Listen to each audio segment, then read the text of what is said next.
오늘은 베드로의 첫 설교와 성영경 목사의 마지막 설교라는 제목으로 말씀을 나누고자 합니다. 기도하겠습니다.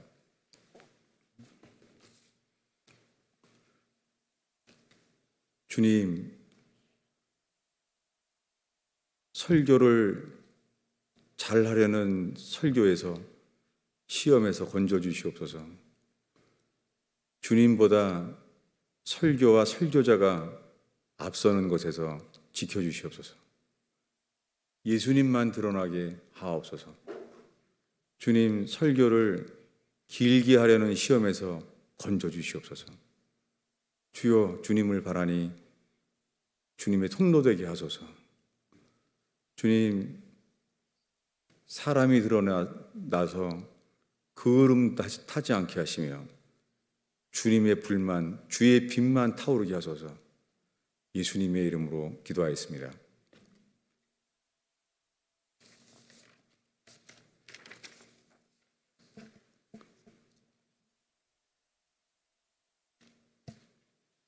오늘 설교는 지난주부터 준비되었습니다.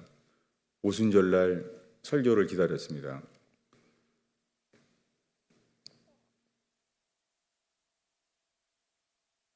오순절날 예수님이 십자가에 죽은 지 50일이 되었을 때입니다. 그리고 예수님은 3일 만에 부활하셨는데 아무나 보여주지 않았습니다. 여러분, 주님은 부활을 믿기를 바라지만 부활을 보여주진 않습니다. 복음을 따르고 함께했던 처음부터 끝까지 다른 사람들에게만 보여주셨습니다. 부활하셔서 40일 동안 이 땅에 계셨지만 아무한테나 부활 안 보여줍니다. 처음부터 끝까지 다른 사람에게만 보여줬고, 그리고 승천하셨습니다. 그리고 오순절은 한 열흘밖에 정도 남지 않았습니다. 그때 12 사도는 마음이 하나 되어서 오로지 기도했습니다. 여러분, 가스펠 펠로우십이 먼저 성경 공부하는 것이 아니라 전심으로 기도하는 교회 되기를 축원합니다. 그리고 오순절날 급하고 강한 바람처럼 불이 혀같이 갈라지며 거기 모인 사람들 머리 위에 임했습니다. 그리고 성령의 충만함을 받았어요. 그렇게 해서 여러 나라 사람들이 오순절에 모이는데 각자 자기 나라 말을 사람들이 말하는 그 방언의 은사를 들었습니다. 그들은 놀라기도 했죠. 당황했습니다. 그러나 성령의 역사가 일어나도 사람들은 세술에 취해 있다고 조롱했습니다. 여러분, 주님의 역사가 일어나서 모두가 다 받는 게 아니라 오히려 받지 못하는 사람들도 언제나 있습니다. 그때 베드로가 11 사도와 함께 설교하기 시작했습니다. 그 베드로는 설교하기를, 너희가 예수님을 십자가에 못 박아 죽였으나 하나님께서 사망의 고통에서 풀어 살렸다고 말합니다. 그리고 우리들은 그 부활의 증인이라고 말합니다. 우리는 다 이 예수님의 부활하심의 증인이다 라고 말했어요. 그리고 그분은 승천하셨다. 지금 예수님은 높이 올리셔서 높이 계신다고, 하나님 우편에 계신다고 증언했습니다. 이렇게 말한 다음에 너희가 십자가에 못 박은 이 예수를 하나님이 주와 그리스도가 되게 하셨다 라고 말했어요. 너희가 죽인 예수 그리스도가 이 이야기를 들었을 때 그들의 반응은 이렇습니다. 그들은 듣고 마음에 찔려 이렇게 말했어요. 형제들아, 우리가 어찌해야 할까? 라고 말했어요. 여러분, 그들은 오순절날 성령이 임하는 것을 봤어요. 역사상 아무도 본 적이 없는 급하고 강한 바람처럼 불의 혀같이 갈라지는 성령의 역사를 보았어요. 그렇지만 이 복음의 설교를 들었을 때, 베드로의 복음을 선포했을 때 사람들이 놀란 것은 더 이상 오순절이 아니었습니다. 이것이 제가 오늘의 설교입니다. 그들은 오순절 성령에 놀라지 않았어요. 급하고 강한 바람처럼 불의 혀같이 임했는데도 그들이 놀란 것은 성령의 역사에 놀란 게 아닙니다. 그들이 놀란 것은 우리가 죽인 예수 그리스도가 하나님께서 주와 그리스도를 삼으셨다는 거예요. 저는 예수님이 내 죄를 대신해 십자가에 죽으신 것을 믿고 예수를 믿었지만 그 이후로는 아주 오랜 시간 동안 제가 구한 것은 성령 체험이었어요. 성령의 능력, 어떤 때는 부끄럽지만 은사를 십몇 년 동안 구했었어요. 여러분, 이것이 오늘날 잘못된 조심히 돌이켜야 될 복음입니다. 복음은 죽임당한 어린 양 예수뿐입니다. 은사 많이 말한 고린도 교회에 바울은 시작할 때 말해요. 내가 그리스도와 그의 십자가에 못 박히신 것 외에는 아무것도 알지 아니하기로 작정하였습니다. 여러분, 유월절은 죽임당한 어린 양으로 십자가에 돌아가신 예수님의 절기입니다. 유월절에 찔림이 없이 저는 오순절에 감격만을 구해왔어요. 이것이 제가 잘못 살아온 것을 깨닫게 됩니다. 여러분, 만약에 이곳에 성령이 역사할 수 있어요. 여러 가지 성령의 역사를 일어날 수 있어요. 전 최근에도 그 전화를 받아서 그 간증을 들었는데요. 정말 물이 포도주로 바꾸는 그 역사를 체험한 분들의 얘기를 들었습니다. 정말 지금도 예수님이 물로 포도주를 바꾸시는 거예요. 주님은 부족한 우리들에게도 전적으로 순종하고 믿는다면 지금도 동일한 역사를 하십니다. 기적은 항상 부족할 때 나타납니다. 여러분, 우리가 온전할 때는 기적이 필요가 없어요. 우리가 너무너무 부족해서 우리 힘으로 인생을 해결할 수 없을 때 주님을 믿고 순종할 때 주님은 포도주를 모자라서 당황하는 결혼식장에서 순종하는 자를 통하여 물로 포도주를 바꾸십니다. 여러분, 저와 여러분이 우리 힘으로 해결할 수 없는 어려움 앞에서요, 주를 바라고 주를 순종한다면 주님, 우리가 부족하기 때문에 기적이 역사합니다. 여러분, 부족한 게 많은 가스펠 펠로우십 성도 여러분, 많이 부족하잖아요. 우리가 전적으로 믿고 순종한다면 부족할 때마다 삶의 모든 영역에 주님은 기적으로 자기를 나타내십니다. 그런데 우리는 기적에 놀라지 않습니다. 우리에게 급하고 강한 바람이 불어도 성령의 역사에 놀라지 않습니다. 우린 단 하나예요. 주님 오실 때까지 천상 자체가 기적이에요. 천국 자체가 다 기적이에요.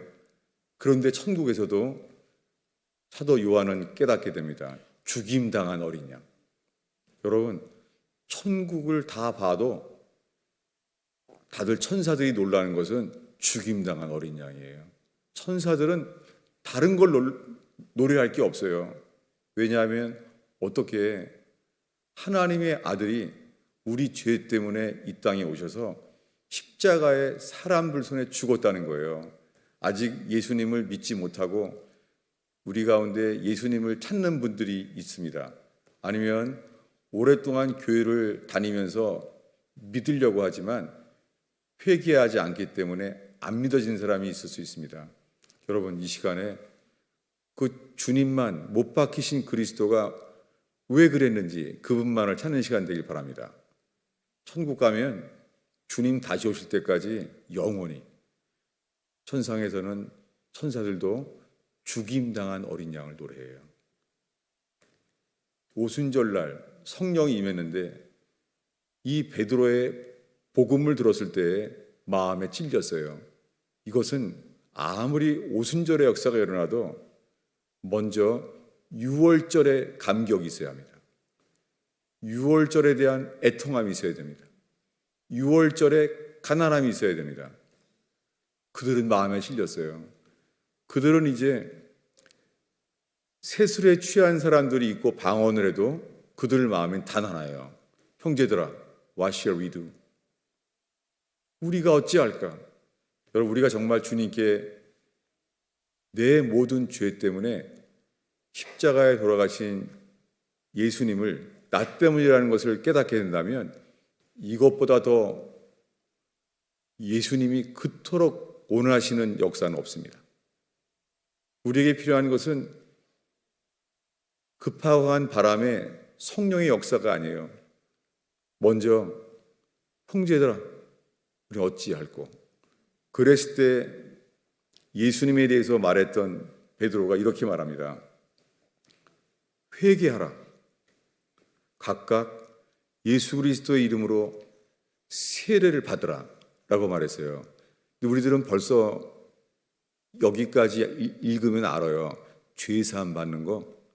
여러분, 지금 이 오순절에 첫 설교를 들었던 사람들은요, 내가 죄인임을 알았어요. 하나님의 아들을 죽인 거예요. 내 힘으로는 씻을 수 없는 죄를 깨닫게 된 거예요.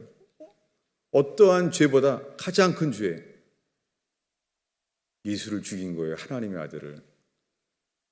그들에게 들어온 것은 죄사함을 받으리니가 아니에요. 먼저 들어온 것은 주 예수의 이름으로 세례를 받으라는 거예요.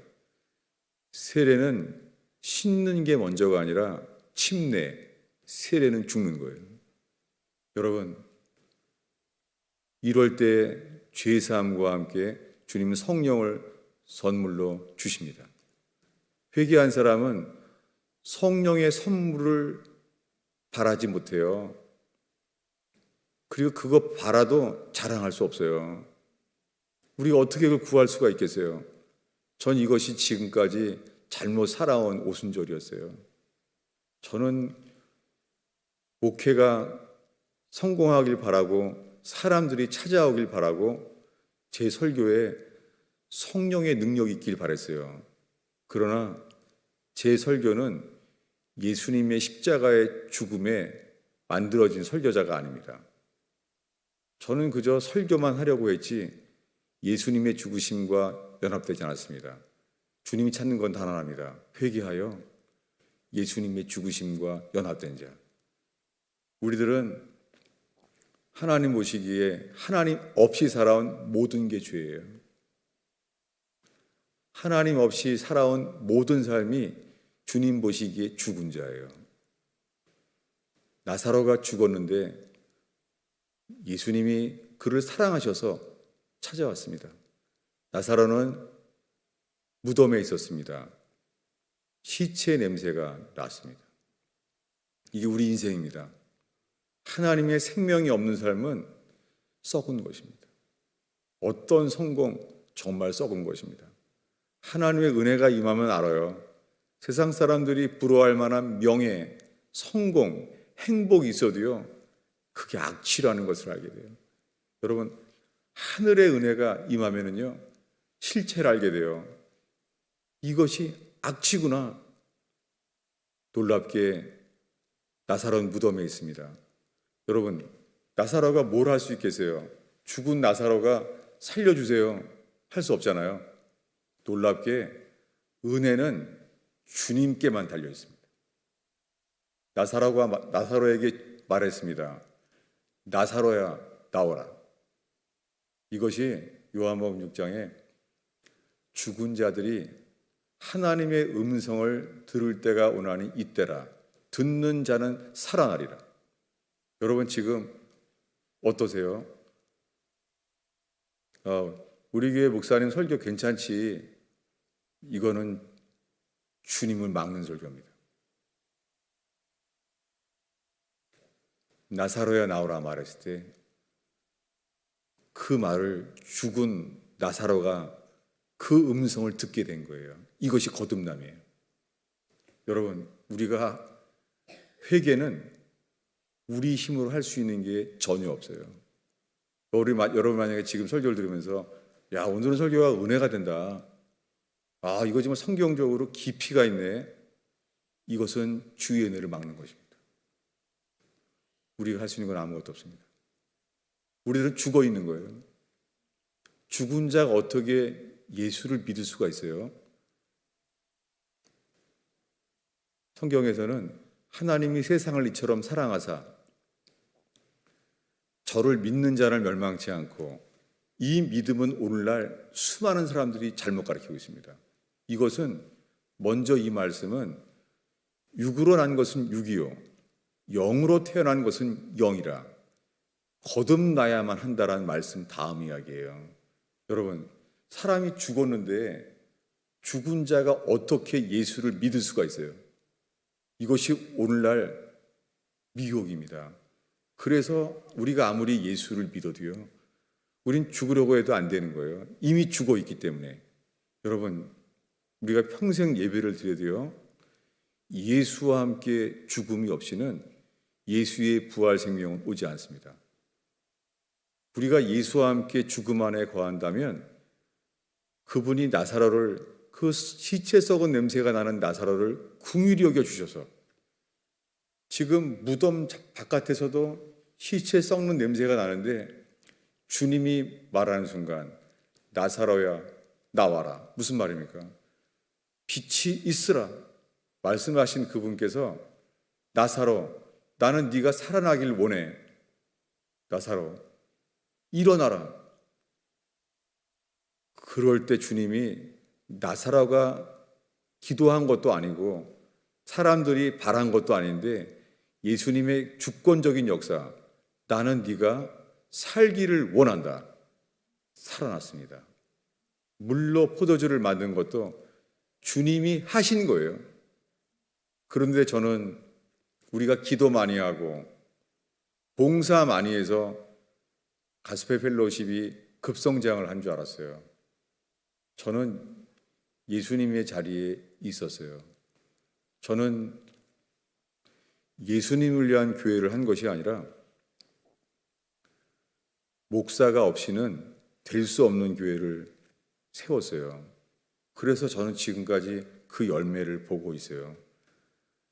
이날 설교했을 때 3,000명이 죽게 돌아왔어요. 하루에 41절을 한 목소리로 읽습니다. 그 말을 받은 사람들은 세례를 받음에 이날에 혼의 수가 3,000이나 더하더라. 혼이에요. 누가 고쳐놨어요. 예수 믿어서요. 아직은 혼이에요.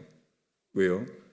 예수와 함께 죽어서 예수와 함께 다시 사는 전적 타락임을 깨닫고 예수가 주가 되는 역사가 일어나야지 돼야 되는데, 성경에서는 그날 혼의 수가 3,000명이 더했다는 거예요. 전 읽을 때마다 목사로서 야, 좋겠다. 교인이 하루에 3,000명이 생겼으니. 여러분, 이런 마음속에 이러한 동기로 설교하는 자를 주의하는 교회 되기를 축원합니다. 3,000명이 돌아왔지만 베드로는 대형교회 목사를 하지 않습니다. 베드로는 그저 복음을 전합니다. 그리고 그들은 이렇게 반응합니다. 형제들아 어찌할꼬? 회개한 자의 반응은 이것과 같습니다. 42절을 읽겠습니다. 있습니다. 그들이 사도의 가르침을 받아서 서로 교제하고 떡을 떼며 오로지 기도를 힘쓰니라. 여러분, 회개한 사람을 함께 베드로를 통하여 세워지는 교회는요, 4가지를 했어요. 사도의 디다케, 가르침. 디다케라는 것은 교장 선생님의 훈육과 같은 거예요. 디다케.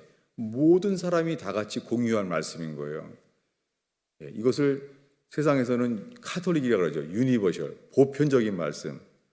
여러분, 이곳에 특수한 사람만 해당되는 것이 아니라 회개하는 모든 사람들이 마땅히 서로 들어야 될 디다케. 교회를 못 나오게 된 사람에게는 전달해서 나누는 교회, 그런 사도의 가르침 있는 교회 되기 바랍니다. 그리고 떡을 교제하고 떡을 뗐어요. 교제하고. 여러분, 오늘날 사람들은 설교 잘하는 목사의 설교를 듣고 그냥 집에 갑니다. 여러분, 오늘부터 설교 마치고 그냥 돌아가지 않는 교회가 시작되길 바랍니다.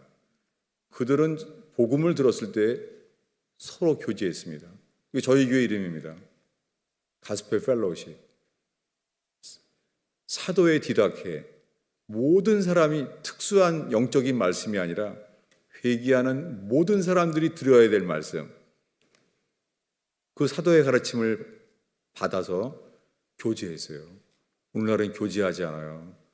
그래도 교인만 나오면 괜찮은 거예요. 오늘날의 교인들은 그래서 우리가 부족하기 때문에 자아가 부닥치고 말로 상처받고 나도 말로 상처를 주고, 그런데 그것이 우리가 깎이는 거예요. 서로 연결되고 상합하여 서로 깎여지는 거예요. 깎여진 만큼만 천국에 합당한 교회가 생기는 것입니다. 그래서 근데 그들은 떡을 뗍니다. 3,000명이 돌아와도 떡을 떼는 건 성찬인데요.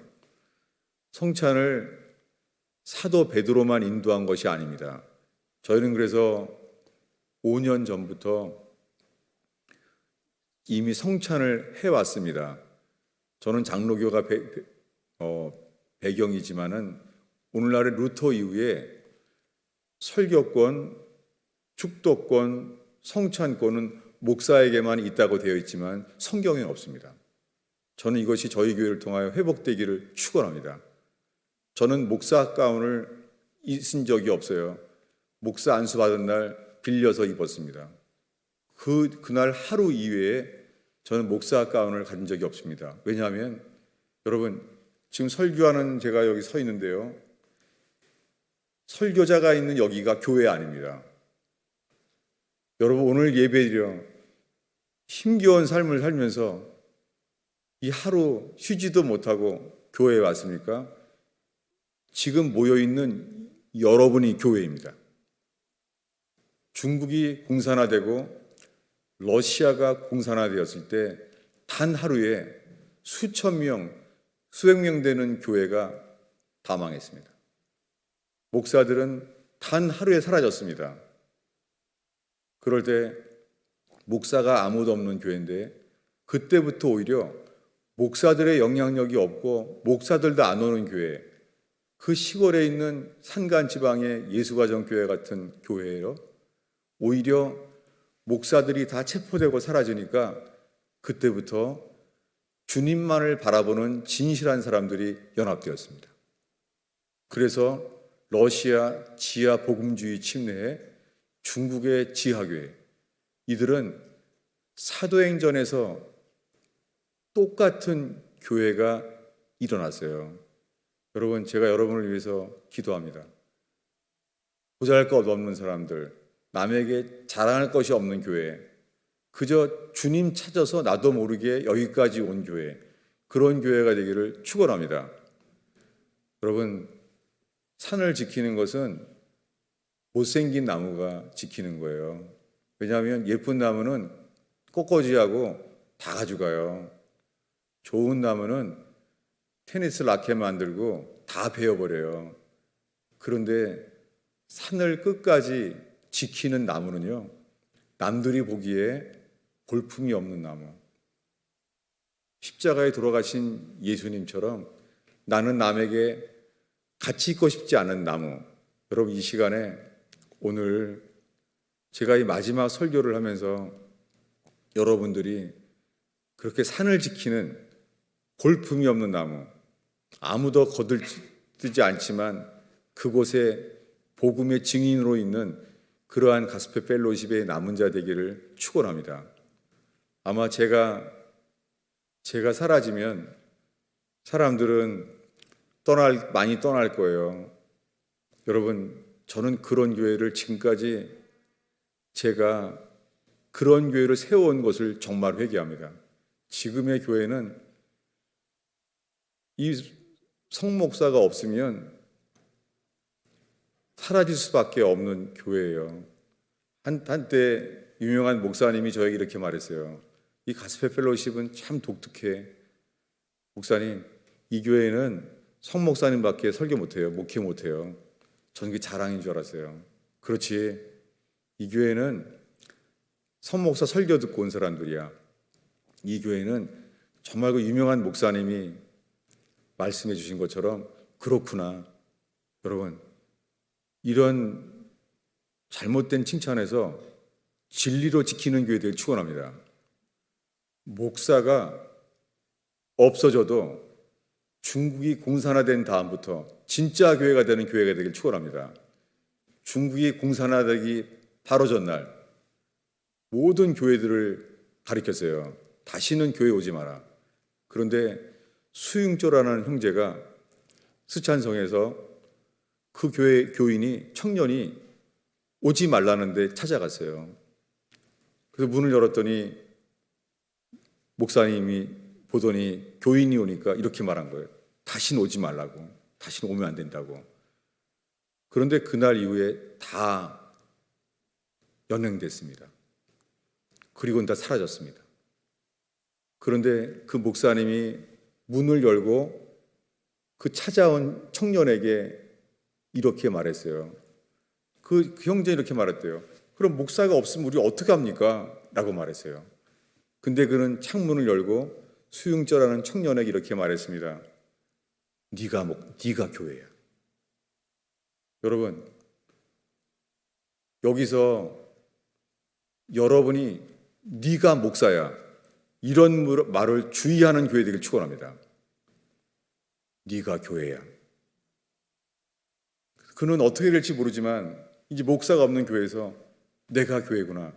여러분, 마치 목사가 제사장처럼 모든 예배를 주관하는 교회, 그 교회는 무너질 수밖에 없습니다. 사랑하는 성도 여러분, 이 가스펠 펠로우십이 이렇게 목사와 영향력 있는 사람을 통하여 유지되는 교회가 회개하고 돌이켜지는 교회 되기를 축원합니다. 저는 지금 오늘 회개하는 중이에요. 떡을 뗄 때 다 할 수 있습니다. 교단 법으로는 이단이지만 저는 그렇게 해왔습니다. 축도권, 설교권, 성찬권, 여러분은 성찬을 합니다. 여러분 모일 때마다 예수의 이름으로 죽으심을 기억하는 교회 되기를 축원합니다. 그 성찬입니다. 그들은 이랬을 때에 서로 통용하며 서로 모든 물건을 나눴습니다. 여러분, 설교 좋아서 사람 모으는 교회 되지 않기 바랍니다. 하나님을 경외함으로 피차 복종하여 나는 저 사람이 말하면 다 할 수 있어. 나는 우리 교우들이 권면하면 다 할 수 있어.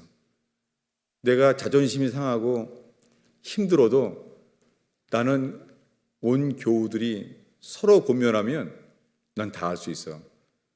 이러한 모습을 보고 하나님을 두려워함으로 피차 복종하여 그들을 보고 교인들이 오는 교회가 되기를 축원합니다.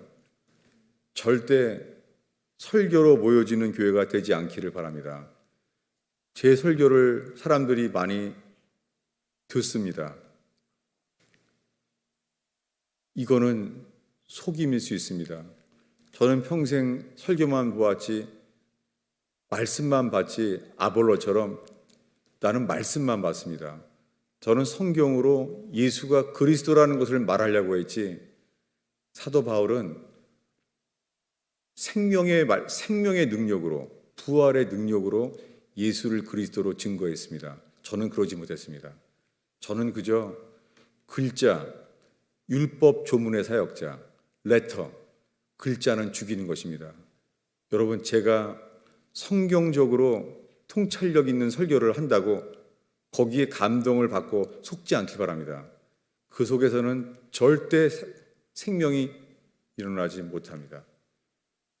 저는 이것을 오순절날 성령의 역사를 바라는 것이 아니라 십자가에 대한 감격이 첫사랑을 잃어버렸던 에베소 교회처럼 제가 돌이켜져야 되는 날입니다. 저는 설교하는 것 자체를 기뻐했지 설교를 전해야 될 그분들에 대한 애통함, 그분들에 대한 긍휼, 그분들에 대한 사랑하는 것이 없이 저는 하나님 말씀을 전하는 것만을 사랑했어요. 그래서 저는 열매가 없어요.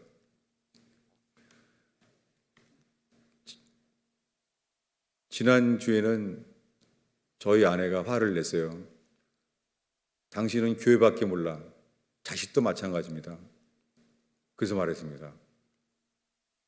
교회를 택하든지 식구를 택하든지 저는 분노해서 차를 타고 나갔어요. 그리고는 운영위원들에게 문자를 날렸습니다. 나는 오늘 이혼할 거고 목사 더 이상 목회 안 합니다. 그리고 나는 홈리스가 되겠습니다. 그 속에는 분노와 함께 악함이었어요. 그래, 갑자기 내가 없어지면 가스페 펠로시 교회는 망할 거야. 여러분, 망하지 않습니다. 교회를 지키는 것은 그 못생긴 나무예요. 제가 전혀 소홀히 여겼던 사람들, 그 속에서 주님만 바라보는 사람들, 주님 함께 하십니다. 여러분, 교회를 지키는 것은 능력 있는 사람, 영향력 있는 사람이 아니에요. 겸손한 사람은 낮아져서 정말 보이지 않습니다. 주님은 그런 사람들을 통하여 예수님이 친히 머리이신 교회가 회복될 줄로 믿습니다. 설교자가 없어져서 중국의 러시아 교회, 지하 교회처럼 예수님만 바라는 자들이 예수의 자리를 머물러 있을 때 초대교회가 회복될 줄로 믿습니다. 저 때문에 오히려 이 교회의 방해였어요. 저는 설교자로서의 삶을 보이지 못했어요. 제가 식사 기도를 해도 아들도 아멘하지 않아요. 탓할 수 없습니다. 제 열매예요. 그러니까 제 설교를 들을 필요 없습니다. 저는 그저 제 아내가 롯의 처처럼 손기둥이 될까 봐, 그리고 롯의 사위처럼 농담으로 여길까 봐 저는 정말 복음을 깨닫게 됐어요. 이렇게 믿기만 하면 다 천당 가는데 왜 이게 삶이 초대교회는 없어질까? 왜 안 될까? 너무 고민했어요. 그럴 때 정말 복음을 알게 됐어요. 회개하지 않으면, 예수가 주가 되지 않으면 아무도 거듭날 수 없습니다. 여러분, 회개한 자가 아니라면 성경을 읽어도 그저 지적인 깨달음일 뿐이에요. 예수님이 나사로야 말했을 때 나사로가 이 시체가 썩은 냄새가 나는 이 부패한 사람이 생명이 살아났어요. 여러분, 이곳에 아무리 부족한 삶이, 부족한 잡음과 부족한 여러 가지 소문이 있어도 주님만 바라보세요. 나사로야 나오라. 주님은 긍휼히 여겨주셔서 하나님의 아들의 음성을 듣게 하세요. 여러분, 지금 이 순간에 저와 여러분이 필요한 것은 하나님의 아들의 음성을 듣는 것 뿐이에요. 그때부터 회개의 복음을 전하기 시작했습니다. 그리고선 정말 5년 동안 정말 알게 됐어요. 그동안 이게 믿기만 하면 구원받는 게 아니구나. 그랬을 때 많은 사람들이 교회를 떠나갔잖아요. 그리고선 저는 주님이 저를 긍휼로 뇌출혈을 주셨어요. 뇌출혈로 오른쪽 머리가 야구공만큼 터졌어요. 죽어 있어야 될 사람이었는데 살려주셨어요. 그때 주의 음성을 들었어요. 삭구나. 너무 놀랐어요. 주님이 하신 말씀이 삭군이라는 거예요. 그리고 너무 아팠고 주님만을 바라게 됐어요. 주님이 여러 가지 회개의 일들을 보여주셨어요. 교인들에 대한 잘못된 태도인 사람에 대해서도 책망을 주시고 여러 가지 주셨어요. 그렇지만은 회개의 시작은 재정을 버리는 거예요. 하나님보다 높아진 재정. 예수님을 나를 위해 죽었다고 말하면서 예수님보다 더 의지하는 재물. 예수님이 나를 위해 죽었다는 것을 고백하면서도 예수님보다 더 사랑하는 재물. 여러분, 회개의 시작은 재물에 대한 거예요. 그래서 초대교회 사람들은 오순절에 놀란 것이 아니라 형제여 내가 어찌할 거라고 회개했습니다. 그리고는 너무나 많은 사람들이 목사들도 지옥 가는 것을 보게 됐어요. 그리고 저는 저 자신이 흰 옷도 없고 맨몸으로 주님 앞에 제가 살아온 40년은 아무것도 없는 걸 보여줬어요. 난 너에게 받을 수 있는 게 없었다. 넌 다 사람을 위하여 한 것이다. 너무너무 당황했고 어떻게 해야 됩니까? 제 입에서 터져 나왔어요. 이 뇌출혈의 고통도 안 들어오고 어떻게 해야 됩니까, 주님?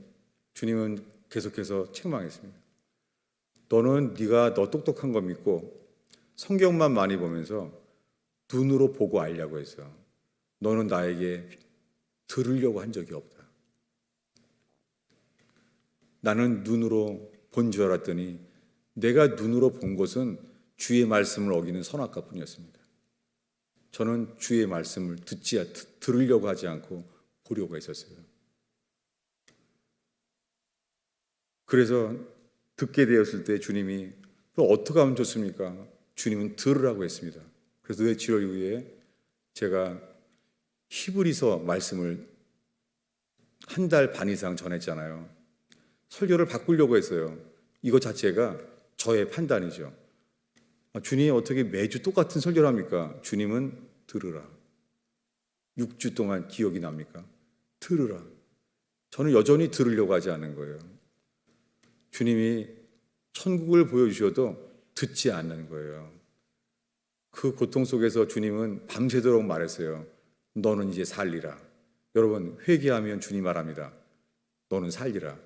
여러분, 우리가 어떤 상황 속에서도 회개하면 주님이 살게 하십니다.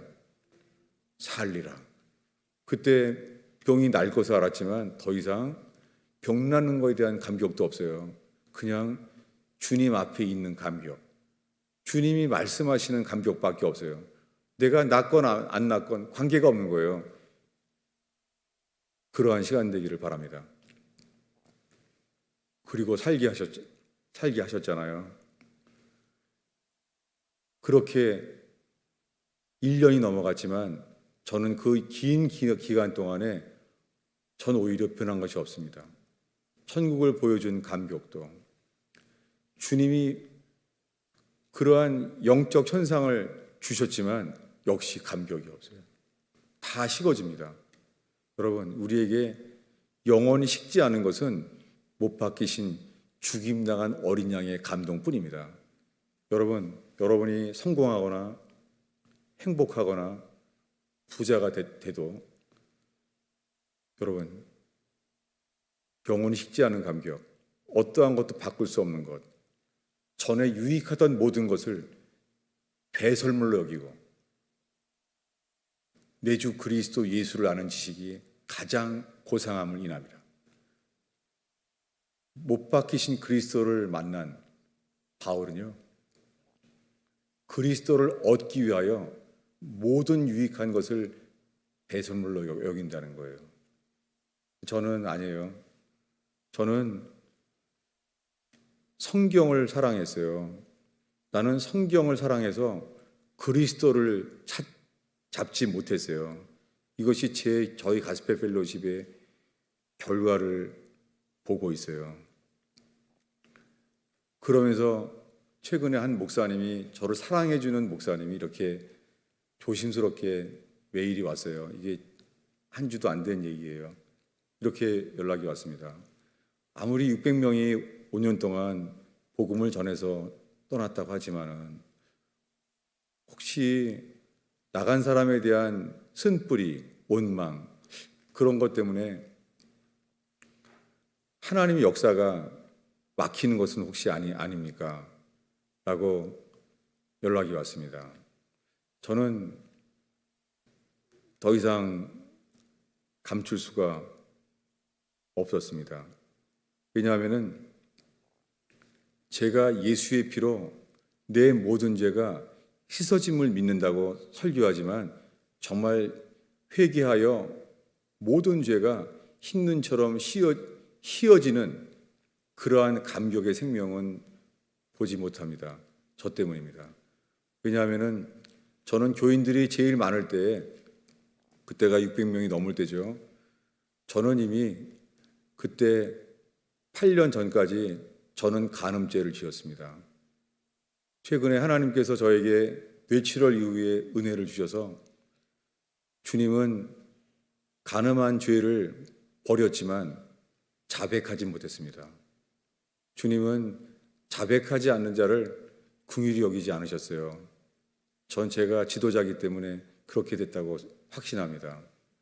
그래서 공동의회가 모이게 되었고 저는 모든 것을 포기하게 되었습니다. 그런데 저희 교인들이 이 부족한 성목사를, 이 간음죄에 빠졌던 성목사를 다시 목회를 하도록 주었습니다. 이런 귀한 은혜가 있는 동안에 저는 그렇게 집에서 자식도 아멘을 따라하지 않는 아들, 그리고 당신은 목회를 택하든지 아내를 택하든지 하라는 말을 듣고 전 집을 뛰쳐나간 사람이에요.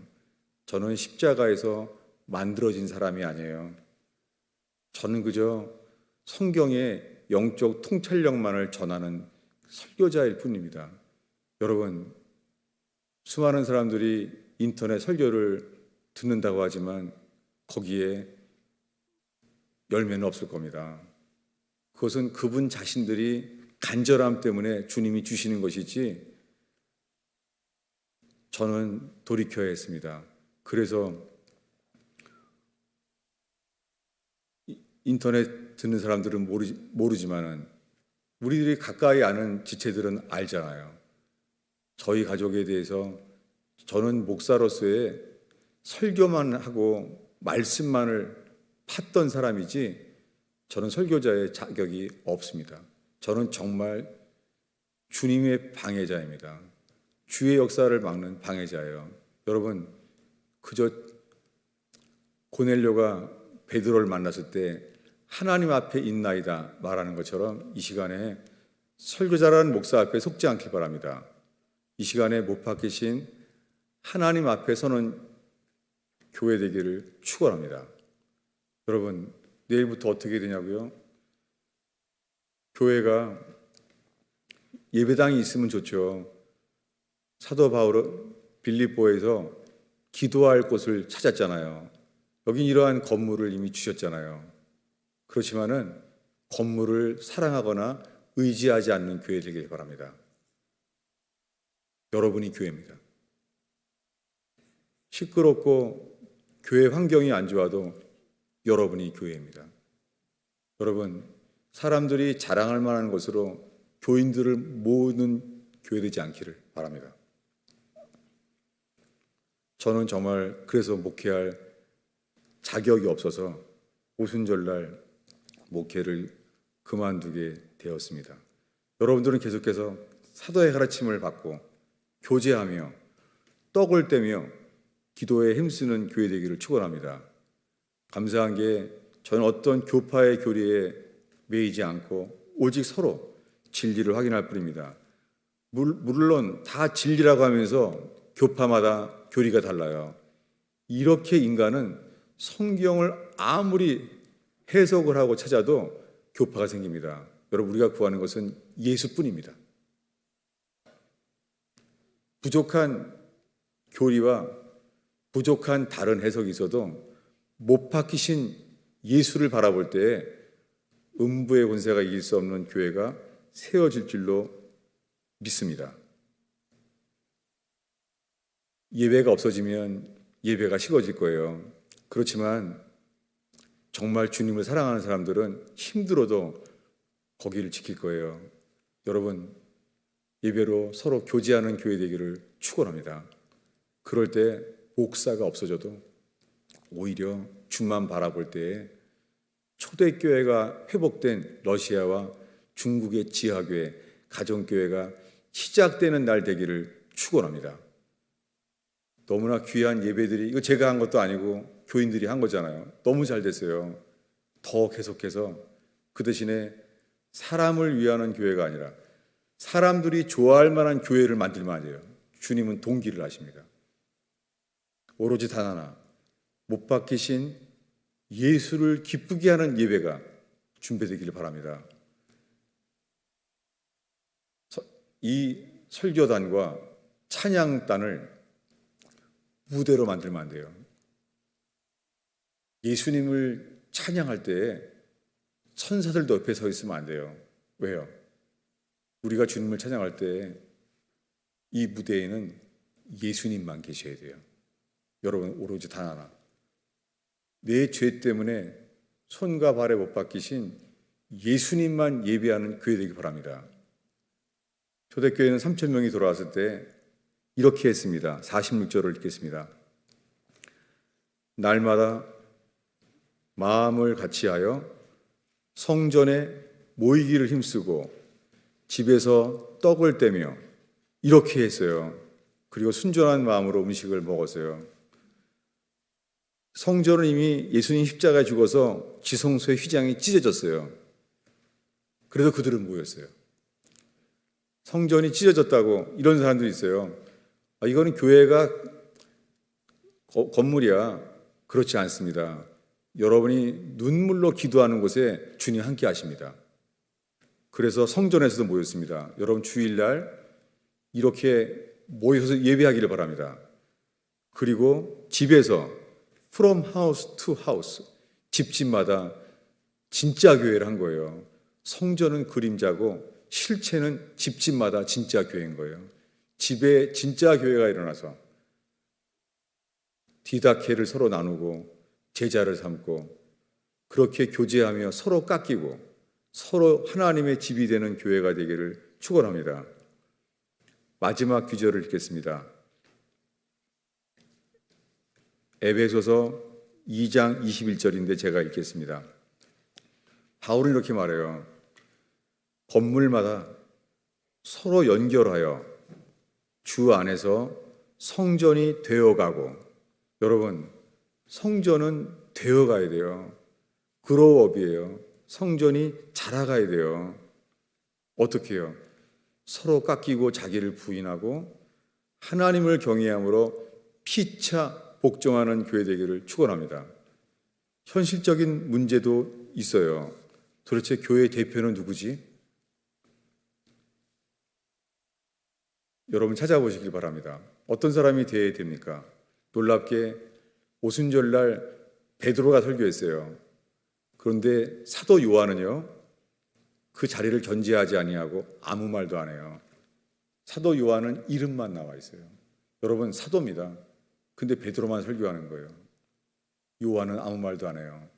여러분이 가스펠 펠로우십이 앞에서 명설교를 하는 사람 때문에 세워지는 교회가 아니라 아무 말하지 않는 사람, 말도 입이 뻣뻣하고 말 주변도 없고 요한처럼 늘 함께 있지만 아무 말도 하지 않는 사람, 여러분 저희 교회에 이런 요한과 같은 본이 있음을 제가 불안하지 않습니다. 그리고 야고보가 있습니다. 야고보는 현실적인 문제를 다 말합니다. 성경에 그걸 베드로, 요한, 야고보가 서로 투표한 것도 아니고 누가 지도자라고 하지 않았습니다. 그런 놀랍게 그들의 열매가 나타났습니다. 모르겠습니다. 저는 샀구나 라고 말했던 그분이 저한테 이 가늠한 목사야 이렇게 말하지 않고 먼저 샀구나라고 말해서 너무 감사해요. 저는 모든 재물을 버렸습니다. 왜냐하면 회개가 이렇게 기쁜 것이라는 것을 알게 됐어요. 회개가 천국인 거예요. 그래서 교회는 대표가 누구죠? 모르겠습니다. 300만 불이 넘는 교회. 여러분 절대 교회의 재물 때문에, 살아 영향력 때문에 시험되는 사람들이 회개케 되는 교회 되기를 축원합니다. 저는 감사한 게, 행복한 게 내가 가져 있는 모든 재물을 다 주고 싶은 교인들이 있어요. 너무 감사해요. 정말 나에게 집을 사준 사람이 아니라 내가 집이 있다면 정말 내가 주고 싶은 교인이 있어서 정말 행복해요. 여러분 찾아보세요. 저도 찾아봅니다. 있어요. 제가 뉴욕 교회를 개척하는 시간에 제가 먹을 간식을 섬기던 분이 있습니다. 그분은 차 기름값도 없었어요. 집에 먹을 음식도 없었어요. 저는 몰랐어요. 그런데 그분의 염려는 이거였어요. 돈이 없는데 목사님 간식은 어떻게 준비하지? 그랬던 분이 있어요. 그런 분이 새벽 기도를 지키고 저를 부족한 목사를 섬기려고 모든 것을 주님께 드릴 수 있는 사람입니다. 저도 너무 감사해요. 저에게 재물이 있다면 그러한 교인들을 섬기기 위해서 저는 재물을 받은 것보다 저는 저희 교회 가운데 저의 모든 재물을 주고 싶은, 기뻐서 책임 때문이 아니라 줄 수 있는 것이 기쁨인 사람이 있어요. 정말 많아요. 너무 감사해요. 그런 분이 저희 교회의 야고보 같은 분이에요. 현재 뭐 차나 뭐 사택이나 교회 건물의 이름은 다 내 이름으로 돼 있죠. 여러분 그렇지만 저는 모든 것을 기쁨으로 포기할 수 있습니다. 단 하나, 여러분이 교회입니다. 목사 때문에 유지되는 교회가 아니라 여러분이 교회예요. 교회에 미혹이 가득 찼기 때문에 핍박은 반드시 옵니다. 하나님의 질서입니다. 이제 온 교회에 카톨릭과 함께 모든 사람이 예수 없이도 구원받는다는 거예요. 배도예요. 배도와 미혹이 차고 있습니다. 코로나 바이러스 속에 교회들은 식어지고 편리한 교회만 남아있는 거예요. 여러분 서로를 섬기기 위하여 스스로 불편한 교회 되길 축원합니다. 여러분 교회에 올 때 사랑 받으러 오지 마요. 내가 사랑해야지만 다시 일으킬 수 있는 사람 찾으러 오는 교회 되길 축원합니다. 그것이 여러분의 제자입니다. 사인할 것이 있으면 저는 그렇게 기름값도 없고 음식도 없는데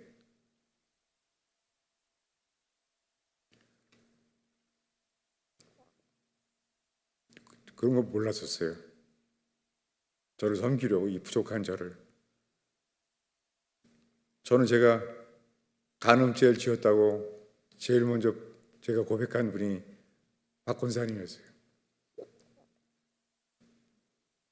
그분은 그렇게 저를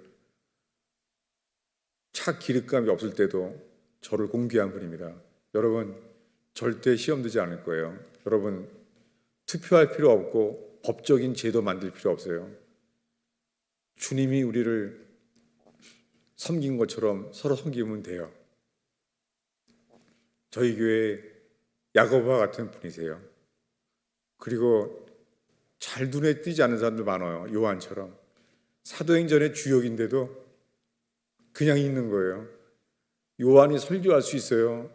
요한복음, 요한 1, 2, 3서 계시록을 쓴 사람이에요. 근데 그는 설교하지 않습니다. 차례로 설교하지 않습니다. 그저 예수님이 하라는 것만 있는 거예요. 이렇게 될 때 설교 안 해도 여기 주의 임재가 역사합니다. 마귀는 있습니다. 발악을 할 거예요. 지난 주일에 선포했습니다. 몇 년 동안 성찬을 해온 결과입니다. 그래서 사람이 없는 교회 선포했고 주보에서 전도사, 목사 그런 거 주보에 다 없앴습니다. 마귀가 발악을 하고 있어요. 그래서 저희 부부싸움과 어려움도 나와서 주님이 저의 혈기를 드러냈죠. 너무 감사하게. 저는 회개할 뿐입니다. 저는 그저 아볼로처럼 예수님을 증거하지 못하고 성경 지식만에 붙잡히는 장님입니다. 주님께서 저를 불쌍히 여기셔서 눈 뽑힌 삼손에게도 회개할 기회를 주신 것처럼 그런 마음으로 제가 설교를 그만하고 은퇴하는 거예요. 제가 회개할 때에 여러분들이 주님 앞에서 다루심을 받은 사람, 예수의 죽으심에 거하는 목사가 될 때 주님이 만나게 하실지 모르겠어요. 그래도 괜찮아요. 간음한 죄로 압살롬에게 쫓겨나게 하셨을 때 그는 법궤를 돌려가라. 그는 바울은 회개할 기회를 얻습니다. 맨발로 머리를 가리우고 주께서 나를 긍휼히 여기시면 다시 오시리라. 다시 오게 하리라. 그러나 법궤는 법궤의 자리에 가게 하라. 주님이 너를 기뻐하지 않아서 들어오는 걸 나는 원치 않아. 그래도 주의 뜻대로 되기를 기뻐할 뿐입니다. 정말 오순절날 제가 간음한 목사로 회개할 수 있게 되는 기회가 정말 감사해요. 교인들은 저를 받아서 이 간음한 목사를 다시 목회하도록 했지만은 저는 가정 자체가 준비되지 않았어요. 오히려 저는 회개할 기회를 얻게 돼서 감사합니다. 기도하겠습니다.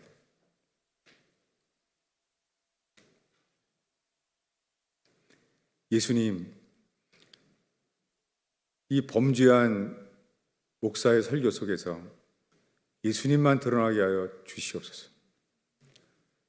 먼지 덩어리 달빛이 주님만을 바라볼 때 달도 빛나는 것처럼 이 죄악 덩어리, 흙 덩어리도 주의 말씀으로 주의 빛만 비치게 하옵소서. 예수님만 드러나게 하시고 지하교회처럼 진짜 교회가 회복되게 하여 주시옵소서. 오 주님, 목사가 없어서 초대교회라도 회복되는 교회 되게 하옵소서. 오 주님, 이곳에 제가 초대하고 싶은 가스펠 펠로우십 교회가 시작되는 날 되게 하옵소서. 어떤 기적의 역사가 일어나도 못 박히신 주님 앞에서 우리는 어찌할까? 주님 앞에 회개하는 교회 되게 하옵소서. 예수님의 이름으로 기도하였습니다.